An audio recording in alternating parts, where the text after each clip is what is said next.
കുറച്ച് വെള്ളം തരുമോ? വെള്ളം? ആ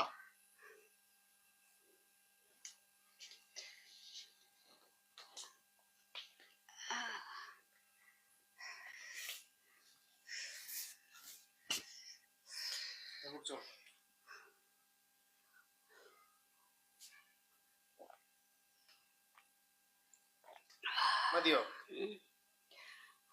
പയ്യേ ഇങ്ങോട്ട് കേറിയിരിക്കണോ?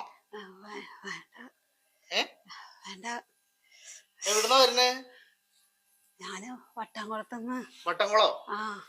വട്ടംകുളത്ത് എവിടുന്നാ? വട്ടംകുളത്ത് തൈക്കാട്. ഇവിടെ എവിടേക്ക് പോവാ? ഞാനും ഇങ്ങനെ എന്തെങ്കിലും കിട്ടുമോന്ന് കരുതി നടക്കണതാണ്. എന്തെങ്കിലും തരുമോ? വിശന്നിട്ട് വയ്യ. ഒന്നും കഴിച്ചില്ലേ? ഇല്ലേ.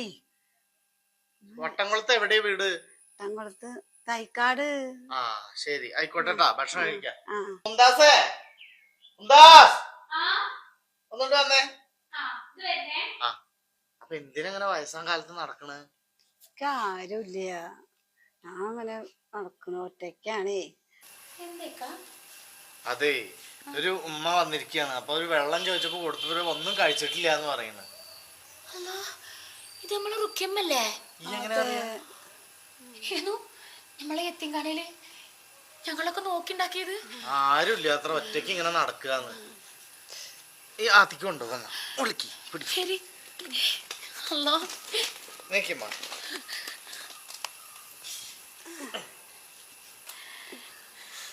ഈ വയ്യാത്തോടത്ത് ഇങ്ങനെ നടക്കണം എന്നാ.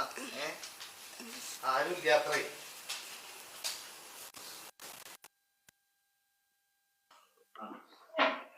റുക്കിയമ്മ, നിനക്ക് എന്താ പറ്റിയത്? ഇതെങ്ങനെ ഇങ്ങനെ ആയത്? നിങ്ങള് നമ്മളെ എത്തിങ്ങാനയില് നേരത്തെ പറഞ്ഞില്ലേ, ഞങ്ങള് എത്തിങ്ങാനയില് ഞങ്ങളെ പെൺകുട്ടികളെ നോക്കിണ്ടായിരുന്നു. റുക്കിയമ്മയായിരുന്നു. റുക്കിയമ്മ ആയിഷത്തെയാണ് ഞങ്ങളെ. ഈ പറഞ്ഞിട്ടുണ്ട് എന്റെ അടുത്തല്ലേ? അമ്മനെ പറ്റി പറഞ്ഞിട്ടുണ്ട്. അപ്പൊ മക്കളൊന്നുമില്ലേ? റുക്കിയമ്മ കല്യാണം കഴിച്ചിട്ടില്ല. ഞങ്ങള് എവിടെ ഓരോ പെരുന്നാക്ക് ഞാനവിടെ എത്തിങ്ങാനെ വരുമ്പോഴും ഞാൻ റുക്കിയമ്മാനെ അന്വേഷിക്കായിരുന്നു. പക്ഷെ ഇങ്ങനെ ഒരു കോലത്തില് വീടുണ്ടാ? വീടൊക്കെ ചോർന്നൊലിക്കാണ്. അതെ, എന്നാ ഇനി പോണ്ട, ഇവിടെ നിന്നോട്ടല്ലേ? ഞങ്ങക്ക് ആരുമില്ല റുക്കിയമ്മ, ഞങ്ങളെ കൂടാണ്ട് കൂടിക്കോളി. ഇവിടെ നിന്നോളിമ്മ, ഞങ്ങൾക്കൊരു ഉമ്മ എന്തായാലും ഇവിടെ ഉണ്ടാവുക. ഞങ്ങക്ക് രണ്ടാൾക്കും ഉമ്മയില്ല വാപ്പയില്ല. സന്തോഷം. ഞങ്ങൾ എന്തായാലും എത്തി മക്കളാ. ഞങ്ങൾക്ക് നിങ്ങളൊരു ഉമ്മായിട്ടിരിക്കട്ടെ. പഠിച്ചോ സഹായിച്ചു.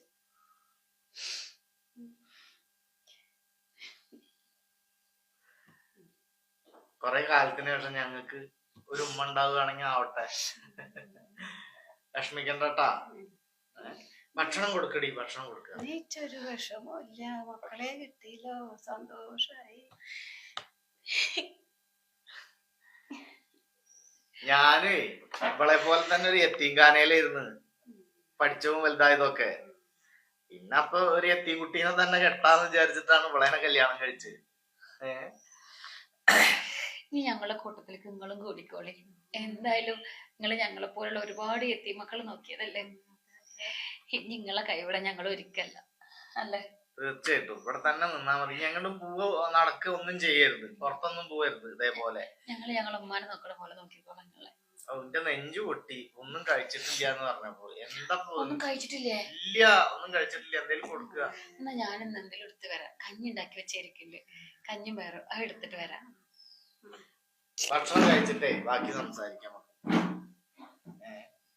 വേറെയും കുടുംബക്കാരും ഇല്ല അല്ലേ? ആരുമില്ല, അവരൊന്നും. അതെ, എന്താ ചെയ്യാ? ആരും ഇല്ലാത്തവർക്ക് പഠിച്ചോണ്ടാവും. വിഷമിക്കണ്ടട്ടാ.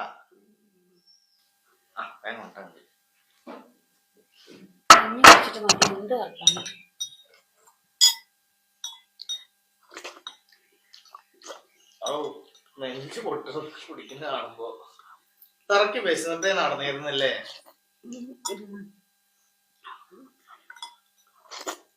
പതുക്കെ കഴിച്ചാ മതി, പതുക്കെ കഴിച്ചാ മതി. പള്ള വരുന്നിട്ടില്ല.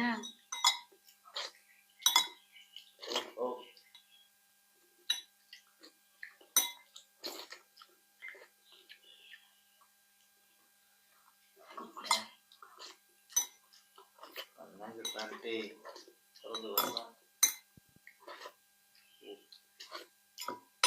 ഒന്നും കഴിച്ചില്ലല്ലോ അമ്മ.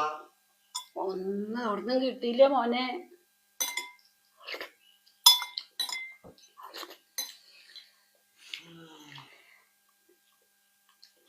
നിങ്ങളുടെ കാര്യങ്ങളൊക്കെ അറിയോ?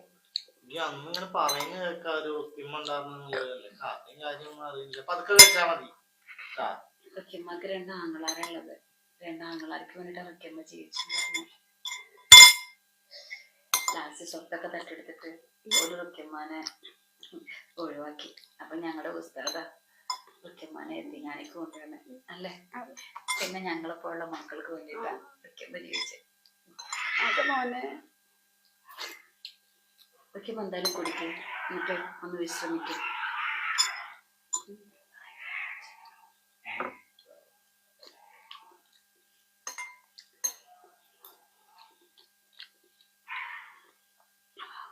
വേറെന്തായിരുന്നു? ആണ്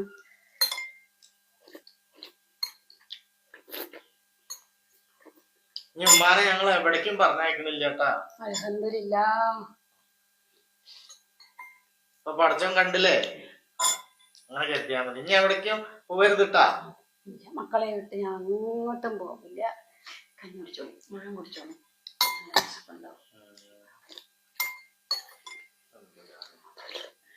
വയറ് നിറഞ്ഞു വിട്ടാ മോളെ. അമ്മാടെ മോളിൽ കൊണ്ടുവച്ച